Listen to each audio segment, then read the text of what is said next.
Now let's start identifying the differentially expressed genes, their domains, and their networks. So first of all, what we need to do is we have identified the gene expression profiles of our differentially expressed gene by comparing them with the lung cancer and normal tissue cancer.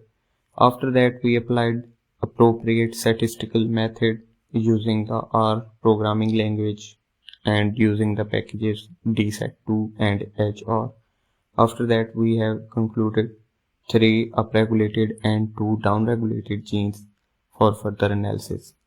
After selecting those genes, we will use gene card database for gene annotation. So let's move on to that. So we will open our folder where we are containing the information. So here we will pick up our genes that we want to annotate. So these are the results. I will open the manuscript as well. So this is the table that contains the genes. So red is upregulated genes and blue is downregulated. So first of all, we will pick up the REPA1A gene. So we will open the gene card database. After opening the gene card database, we will use this database to know about our REPA1A gene member of. So gene card sample is REPA1A. It is a member of ROS oncogene family. So what is ROS oncogene family? So it will be related to this gene encodes a member of ROS family of small GTPase. The encoded protein undergoes a change in conformational state and activity depending on whether to bound GTP or GDP. So this protein is activated by several type of nucleotide exchange factors, and you can read all the information about the genes here. So it is the first gene that we have identified. Now move to the second upregulated gene, which is CCL20. So we will search for that. It is the CCF chimonine ligand 20. So here we will get the gene IDs of its locus tag IDs, the further information, the gene summary for this gene, its function, its genomic data, its genomic localization where it is presented, its sequence and things like that. So it's basically structure as well. So here you can see the protein structure for CCL20 gene is represented here. So you can download the 3D structure from here as well.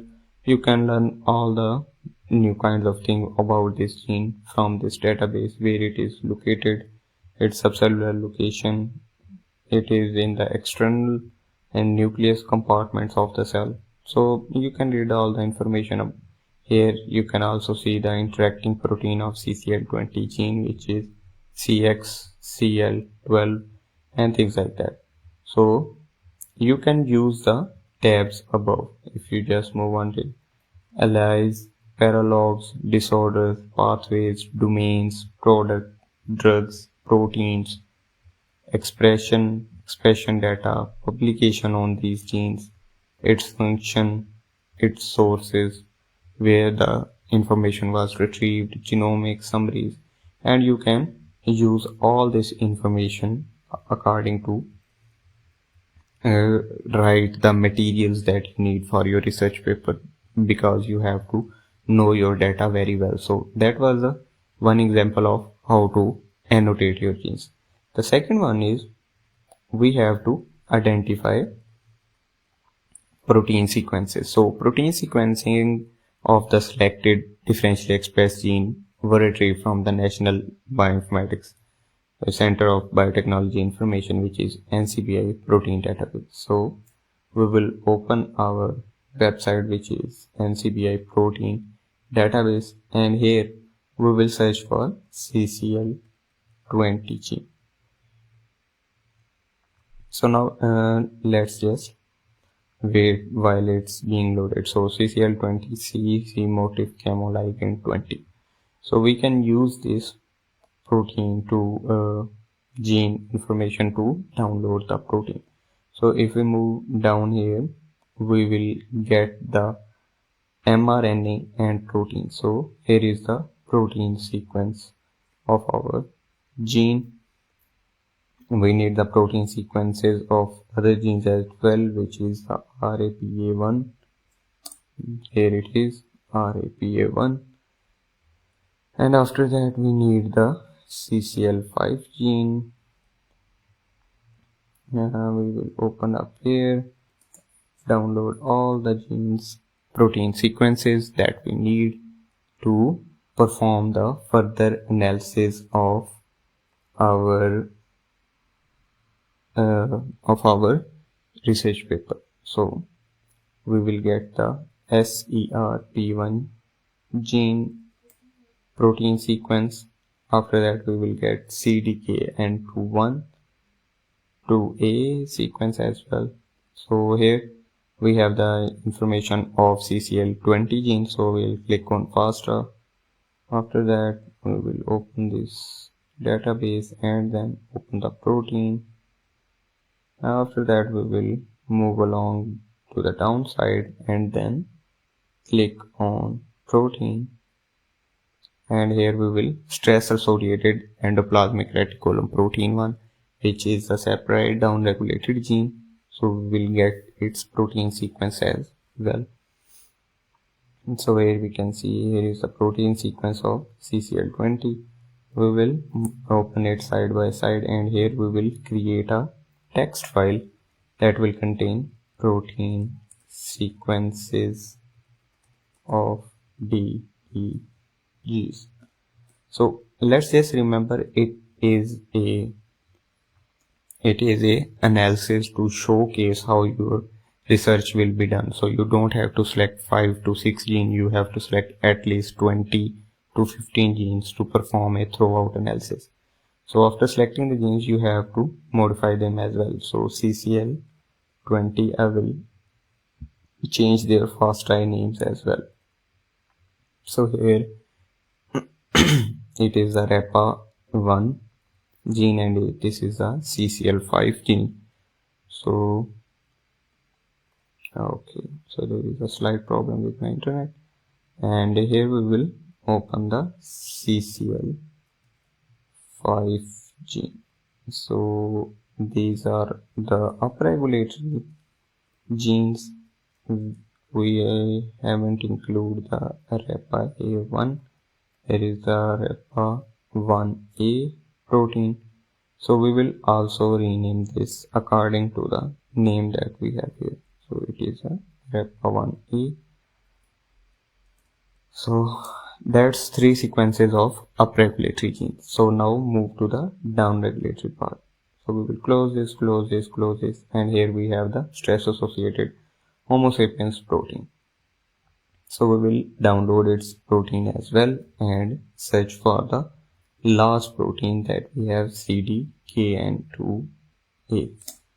So we will search for that and we will close our other tabs. So cyclin independent protein, and then open it again, open the FASTA sequence, and then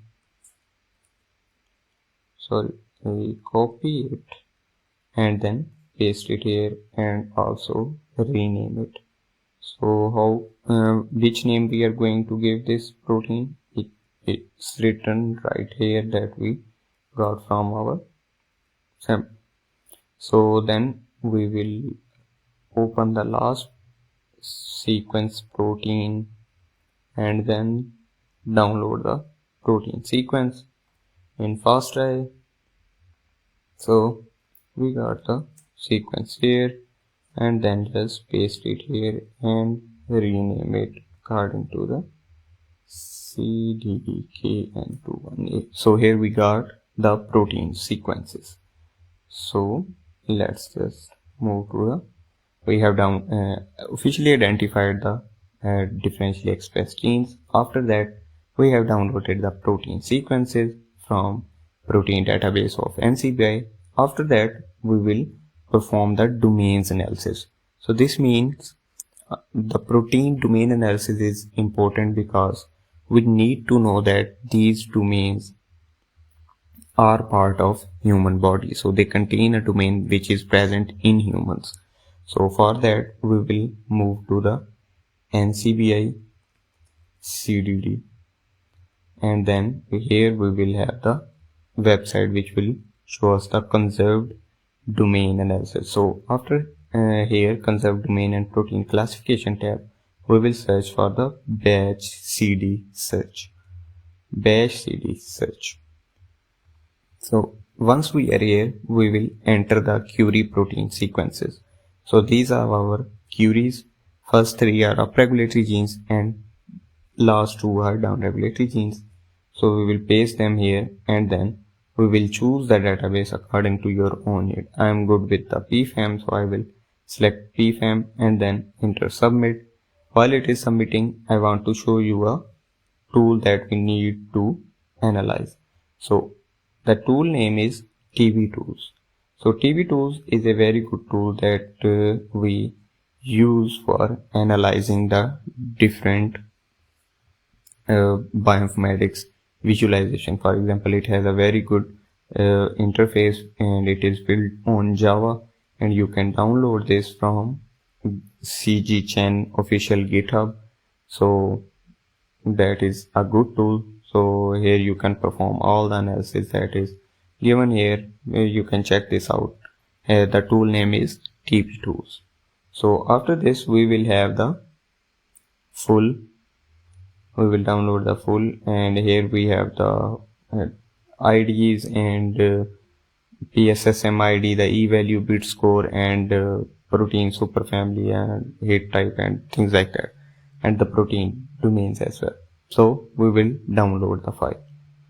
After the file is downloaded, now what we need? We need to visualize it in a proper way.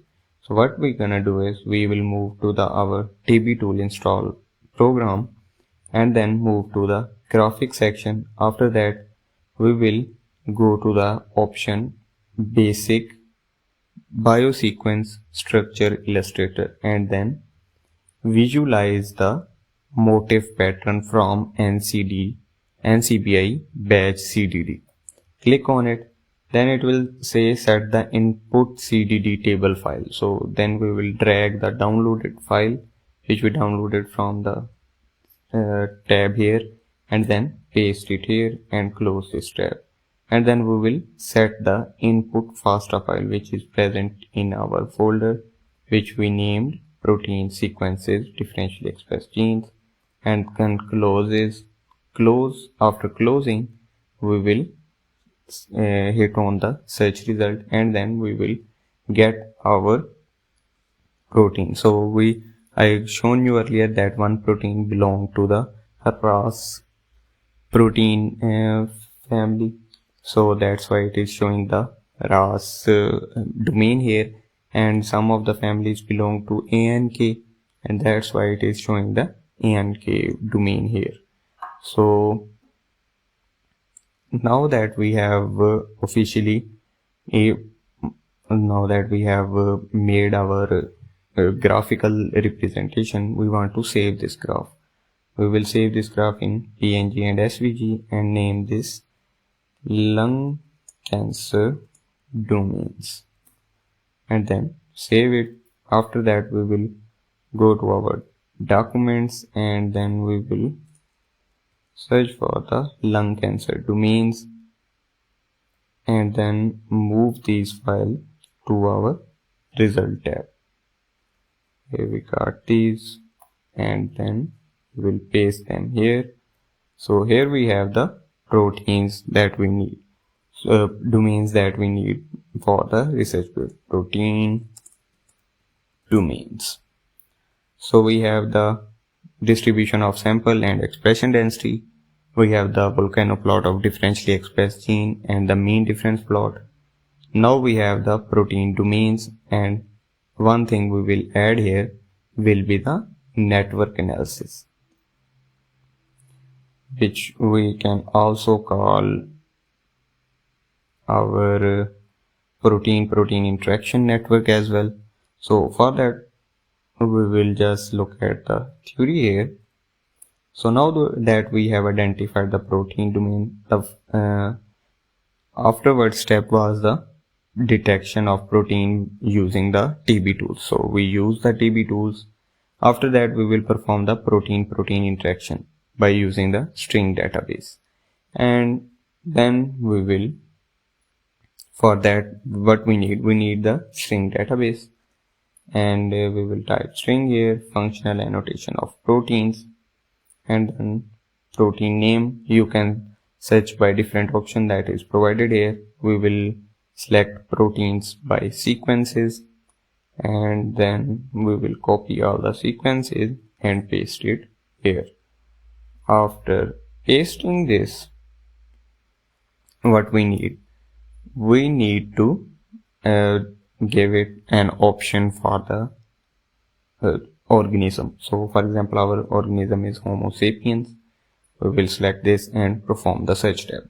While it is searching, so the search is already been complete. So we have CCL20 for CCL20 gene, CCL5 REPA1A, SERP1 CDN2K, and it has identity of 99, bit score of 192 125, which is also very good.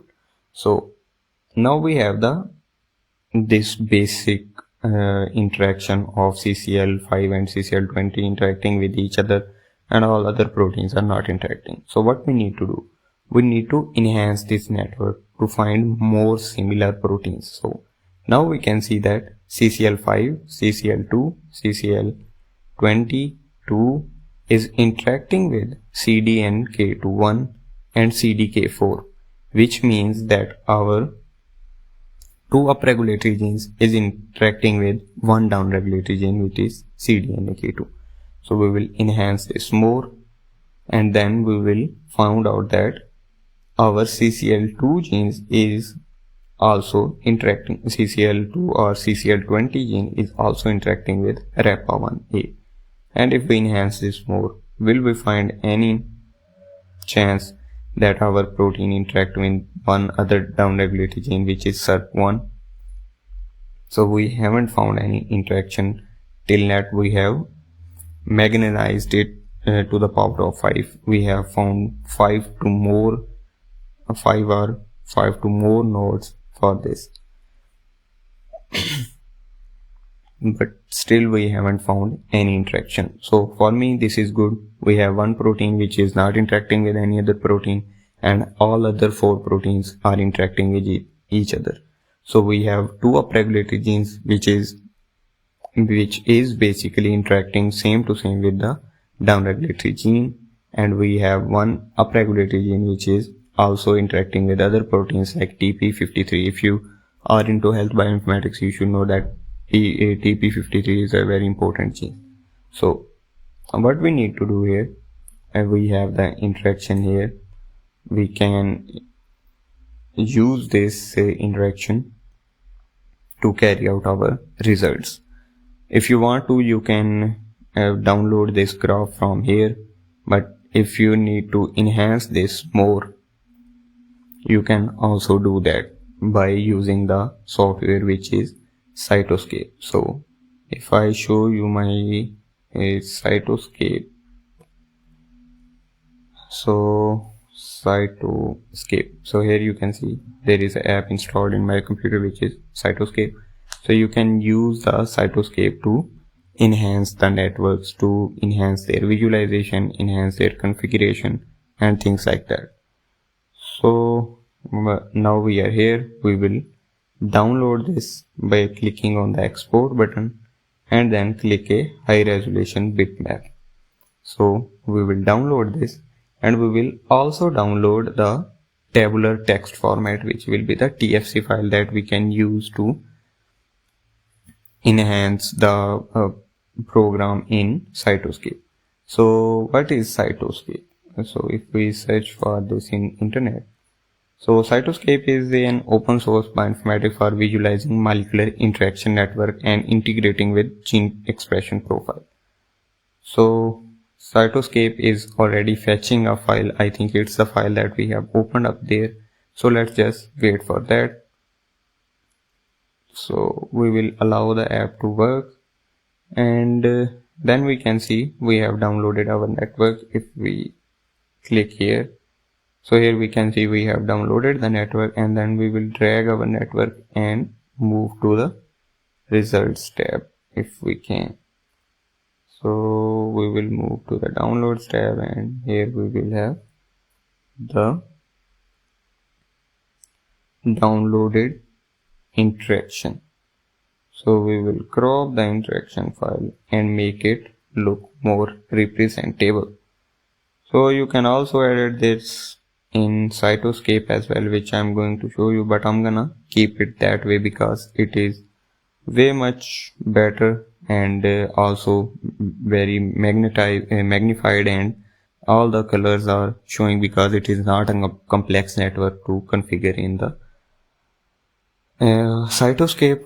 So our protein domains and interaction network is also done as well. So we will move to the Cytoscape, and here we will load a network. So we will open a file, new network. We will import this network. If we will just drag this and paste it here, and then click OK, and this will import our network. So here you can see this is the network. You can apply the layout according to your own need. For example, if you want the grid layout, you can apply that. If you want hierarchical, you can apply that as well. But the thing is, you have to apply the preferred layout, which is more representable. So here is the preferred layout, which is configured by Cytoscape itself, and it is showing us that. So you can also use the Y files circular layout as well, which you have to install it. So for that, you just have to click that, and then you can install this in your Cytoscape. The extension name is Y-Files Layout Algorithm. It is a highly sophisticated algorithm for arranging your networks. So it works very well. So after clicking on install, it will install onto your Cytoscape network. So here you will get your layout files. Here you will see in the tools tab, you can also in the apps file, you can also see the tools or apps that you can use. So that's pretty much it for using the Cytoscape, because it is something similar you have to use. If you want to export it, here is the export button. You can export it to image and things like that. It is completely free to tool. Use it as you want to, according to your own need. So thank you so much for joining in this lecture. So I will convey the last section of this course, of this lecture, which is the network representation. So Cytoscape software was used to create the visual representation of protein interactor. The network was organized in circular layout using the Y-Files layout algorithm, which I just show you. It is installing. I don't know why it is installed not yet. So I'm not gonna take more of your time. You can do that for yourself. You have to just stick around and try some new stuff, and when the things go your way, that's how it usually works. So for the next lecture, we will move on to gene ontology analysis. We will find the functions of our gene and then make a representable graphs for that. And after that, we will move on to protein and docking section, protein structure prediction, and things like that. So thank you so much for your attention, and I'll hope you in the gene ontology section.